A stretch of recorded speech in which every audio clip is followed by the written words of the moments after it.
Good evening, everyone. An Oneida County jury has begun deliberating the fate of 3 former corrections officers charged with the murder of an inmate in their care. News Channel 2's Jolene Ferris has been in court from the start of all of this. She joins us now live from just outside the courthouse. Jolene, good evening. Thanks, Jason. This has to be a heavy night for these jurors. They have to keep this all bottled up inside. Remember, they can't talk to their families about it. They can't talk to anyone about it. It's just them, their thoughts, their conscience, and the fate of 3 former COs charged with murder.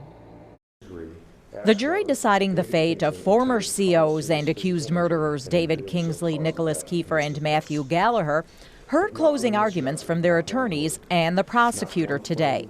Attorney Luke Niebusch represents David Kingsley. There is no evidence that he wanted to hurt anyone. There is no evidence that he set out to cause serious injury. There is no evidence that he caused injury.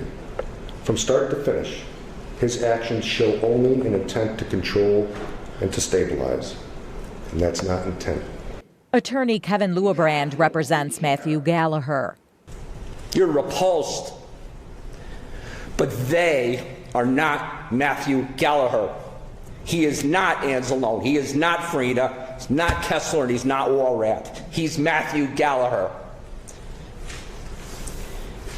They call him, they dump Mathew Galliher with the animals, and he's not. Attorney David Longaretta represents Nicholas Kieffer. Did Nick Kieffer act with the mental state, depraved indifference, or conscious disregard for life? Did he intend to harm or cause serious injury to Robert Brooks? Or was he simply present for brief moments, but not acting with any criminal intent? Prosecutor William Fitzpatrick used sarcasm to highlight arguments he clearly felt were meritless to the point of being absurd. I must be waiting for their award ceremony for the heroic actions of Mr. Kieffer in pepper spraying a helpless 148-pound guy who's lying on the ground. Fitzpatrick addressed the assertion by some defense attorneys that COs had inadequate training when it came to duty to intervene. I didn't know till today that training was the cause. His lack of training, it was only 43 seconds.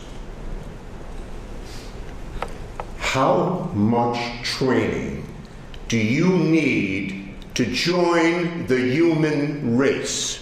The guy's been on the job for 18 years. He doesn't know that he's supposed to intervene. Isn't it funny how all of the rules that help these guys, they're experts on? But the one rule that points out that they're murderers, we barely knew about that. The jury will resume their deliberations 10 o'clock tomorrow morning here at Oneida County Court. Back to you. News Channel 2's Jolene Ferris reporting live for us tonight. Thank you.